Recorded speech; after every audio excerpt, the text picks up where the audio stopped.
Masih bersama Tugas Enteng. Halo pemirsa, jumpa lagi dengan Tugas Enteng. Apakah sekolah pemirsa ini sekolah PK atau sekolah penggerak?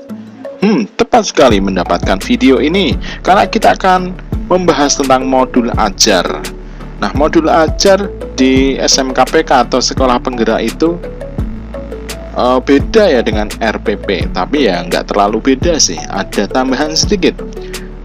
Sebagai bocoran bahwa kurikulum SMK PK atau sekolah penggerak itu berbeda dengan kurikulum 2013 atau 2006 ya. Kita tidak lagi membuat RPP. Senang sekali saya mendengarnya. Tapi kita harus membuat modul ajar. Nah, modul ajar ini dibuat berdasarkan alur tujuan pembelajaran. Ya, alur tujuan pembelajaran seperti ini. Alur tujuan pembelajaran kita bisa samakan dengan silabus ya. Jadi silabus ini atau ATP ini kita akan breakdown ke dalam modul ajar. Nah, silakan bagi yang ingin download ATP bisa ke video sebelumnya, ada di kolom deskripsi. Untuk download modul ajar juga silakan bisa di kolom deskripsi ya untuk contohnya. Di sini modul ajar formatnya bebas sesuai dengan karakter sekolah masing-masing. Kalau saya pedomannya biar kelihatannya enak lah dipandang ya. Modul ajar kalau bentuknya tulisan aja gitu kan, jadi bosen, jadi ilfil gitu. Saya buat dengan konsep grafisnya lebih lah gitu ya, kayak buku-buku gitu. Di sini modul ajar yang penting memuat informasi-informasi yang harus ada. Contohnya adalah informasi umum.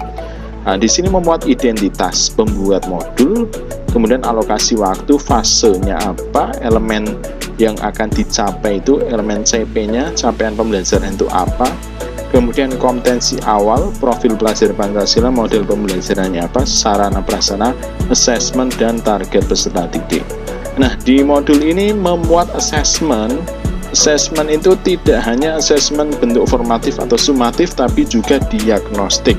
Nah, ini bedanya dengan kurikulum sebelumnya. Kalau di kurikulum sekolah penggerak atau SMK PK itu ada diagnostik untuk membuat perancangan pembelajaran jadi lebih baik dengan mendiagnosa keluhan-keluhan siswa dan tingkat mereka kepahamannya seperti apa. Itu asesmen diagnostik. Di halaman isi modul kita ada materi yang akan dipelajari. Ini adalah modul tentang teks eksposisi analitis ya, seperti ini. Kemudian tujuan pembelajarannya, pemahaman bermakna setelah mempelajari modul itu apa, terus pertanyaan pemantik ya, pertanyaan pemantik dari modul itu untuk membangkitkan gairah siswa ya, gairah itu apa saja. Nah, di sini sudah masuk di learning activity. Aktivitas pembelajaran di pertemuan pertama, saya menggunakan pendekatan genre based atau pendekatan berbasis jenis teks. Saya buat meeting pertama atau first meeting ini menggunakan spoken cycle atau siklus lisan, di mana kita akan fokus pada capaian pembelajaran yang elemennya adalah membaca memirsa dan juga membaca memirsa, kita lihat menyimak berbicara. Nah, ini fokusnya itu dan mempresentasikan nanti. Nah, di sini kalau kita lihat ya, kegiatan awal 10 menit seperti biasa, kemudian kegiatan inti ada building knowledge of the field. Ini mencoba untuk membuat siswa itu kita giring ke dalam materi. Kemudian modeling of the text, kita memberikan penjelasan terkait dengan materi, terkait dengan teksnya itu. Kemudian ada join construction of the text ya.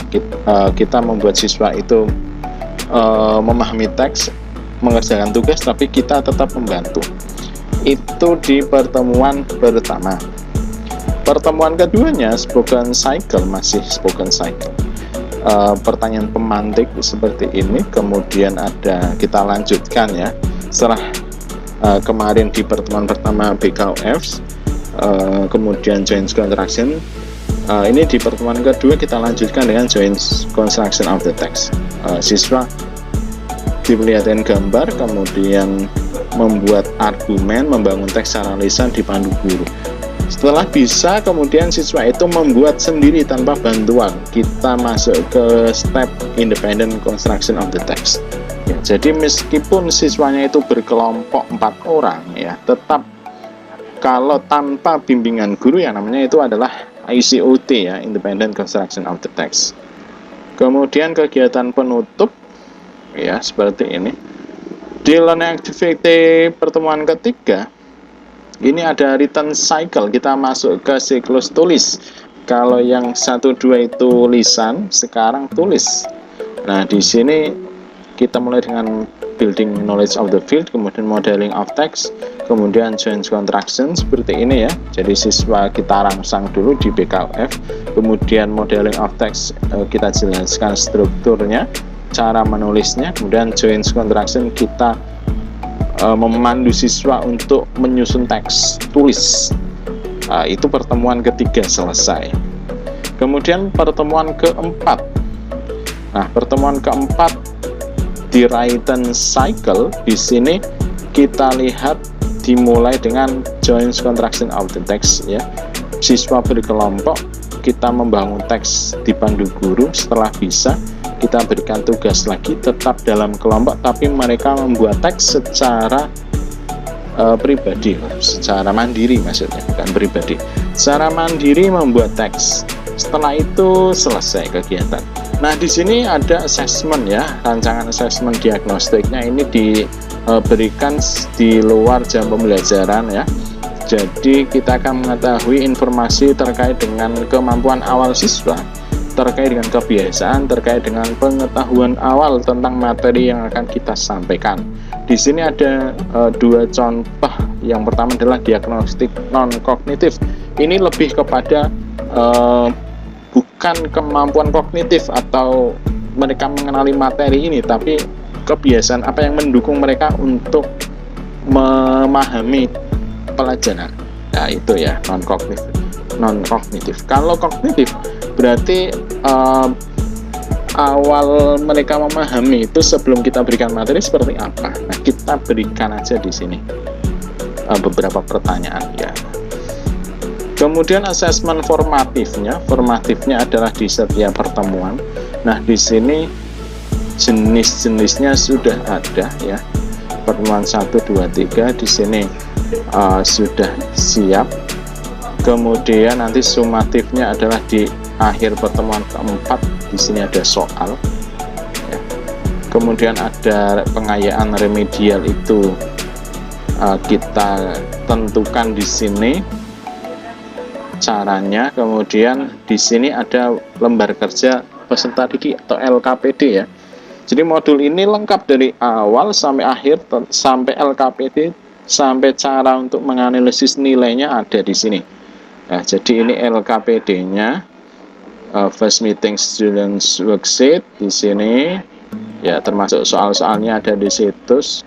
Kemudian ya latihannya, kemudian second meeting students worksheet, third meeting student worksheet, ketiganya, keempatnya, nah, seperti ini. Ini ada assessment instrumennya, instrumen penilaiannya seperti ini ya, lengkap, sudah lengkap, kap. Orang bilang bahwa modul ini ya RPP plus ya, RPP yang ditambahi lagi, tapi namanya bukan RPP ya, kita nggak buat RPP. Saya seneng dengarnya, tapi kita harus buat modul yang plus. Nah, gini ya, ini sampai glosarium itu daftar istilah yang mereka mungkin tidak pahami, kita tampilkan di sini. Kemudian sampai daftar pustakanya ya harus ada juga ya. Nah, itulah yang namanya modul ajar. Silakan yang ingin download modul ajar sesuai dengan ATP yang saya buat ini, ada 12 materi. Bisa download contohnya di link deskripsi. Apabila penjelasan saya kurang bisa memahamkan Anda, atau penjelasan saya ada yang salah, silakan bisa kirim di kolom komentar. Silakan Oke, terima kasih banyak. Salam tugas Anteng.